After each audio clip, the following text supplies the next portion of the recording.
Welcome back to the channel, everybody. Today we got some juicy stuff. Naughty Dog released the Last of Us 2 Part 2 official story trailer, and as you guys may know, there's been a lot of controversy with them over the past couple of days due to their leaks caused by disgruntled employees and whatnot. There's a lot of stuff going on. I do understand that some people would like to keep their experience spoiler free. There won't be any of that here, but I will be touching on a few things that I've just been kind of like seeing. For the most part, let's just check out this video and we'll get to what I think afterwards. I know you wish things were different.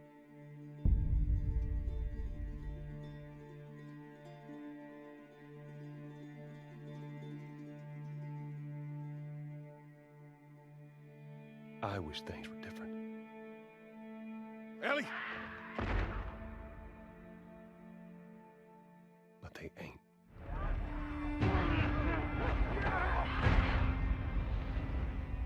Please stop!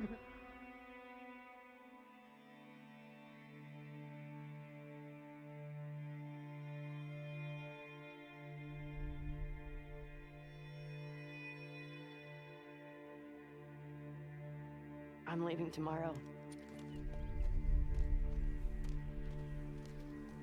To do this smart, we'd be leaving Jackson vulnerable.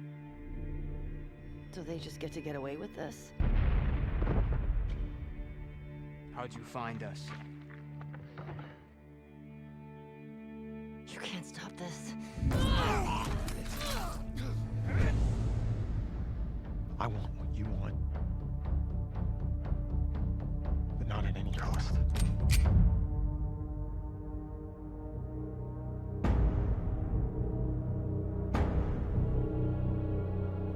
I really hope you make it.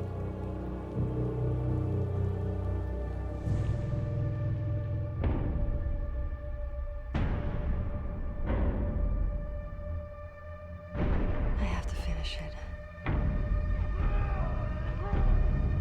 There's a cost.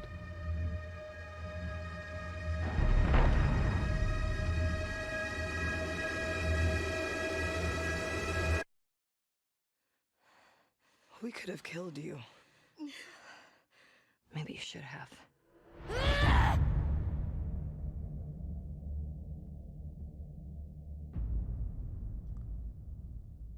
So it's coming out next month on the 19th.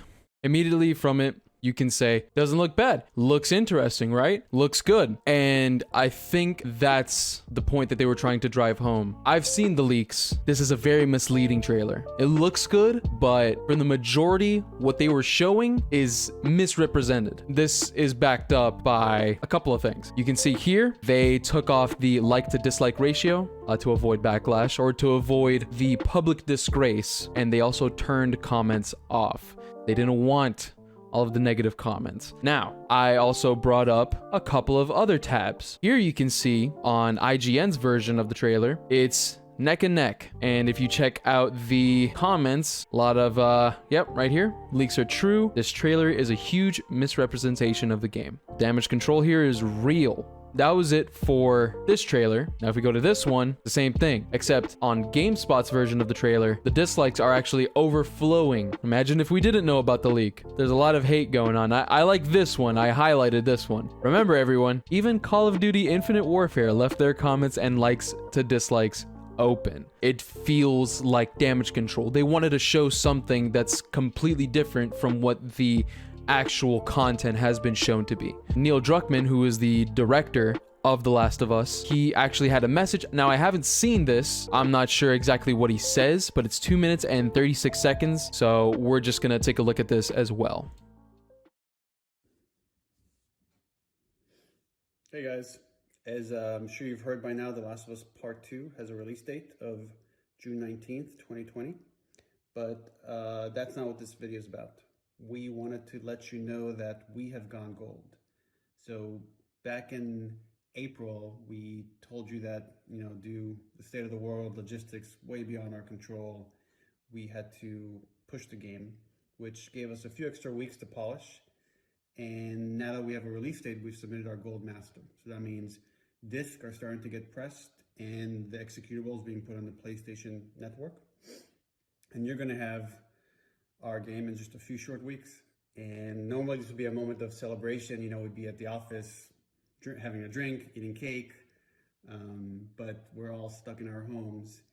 And I just want to take this moment to congratulate the team that has pulled off the most ambitious game we've ever made. And I know I've said this before, but you won't know to what degree until you get your hands on it and just see the care that has gone into every detail, from the level design to the mechanics, just graphically how the game looks, environments, art direction, characters, story, the audio design, the soundtrack. Oh my God, the soundtrack is so amazing that even for us who have played this game, we can't even count how many times. We know it inside out. We're still emotionally moved. I've just finished a playthrough and I was crying by the end of it. And it's just pretty incredible. And I'm extremely proud of it. The team is extremely proud of it. And we can't wait to hear what you guys think once you finally play it. And I will just want to say, on behalf of everyone at Naughty Dog, we want to say thank you to you guys. You know, you've been very patient waiting for this game for years with us, and you're just a few weeks away from getting it. And a lot of you have sent us very sweet, encouraging messages along that time that have been really helpful as we make this thing. And the last thing I will say is, no matter what you've seen or heard or read, nothing compares to playing this thing from beginning to end.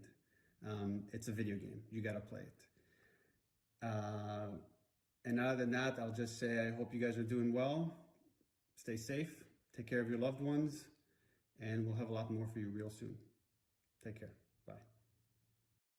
I don't particularly think that Neil Druckmann is a terrible person. I don't hate him. But I do think that his goals are misaligned, especially allying himself with the well-known Anita Sarkeesian, which is a great factor in the downfall of Naughty Dog's reputation within the past couple of days. We'll see how it is when it actually comes out. Now, I also have a tweet from the voice actor of Joel, Troy Baker, and he says, "You can't stop this." Obviously, it's a quote used in the trailer, and a lot of people are asking the same question. Why are the comments and like to dislike features disabled, Troy? May I ask? Still up in the air if I'll give this game my time. I absolutely disagree with the direction of the story, but as an adult, I'll say at the end of the day, it's just a game, and that's understandable. However, this story is built upon pushing a certain political agenda. Naughty Dog has lost me for life, and I think that that's a big deal, because there are ways to go about representing certain ideals, certain topics, certain thoughts on things that could be happening in real life. Grand Theft Auto is notorious for essentially making a mockery of modern day politics, current events, social standards, and things like that. When things like this feel forced, it doesn't usually turn out well. I hope for the best because I love Last of Us 1. I thought it was a phenomenal game. Personally, I think it should have stayed at one game. I think it was a singular story experience, but money is the calling. We'll see. I'm hoping for the best, expecting the worst. You know how it goes. Yeah, guys, I just want to say, if you have any comments, questions, concerns, leave them in the comment section below. Be friendly. I will try to get to as many of them as possible. All right, I love you guys. Be safe, and I'll see you in the next one. Deuces.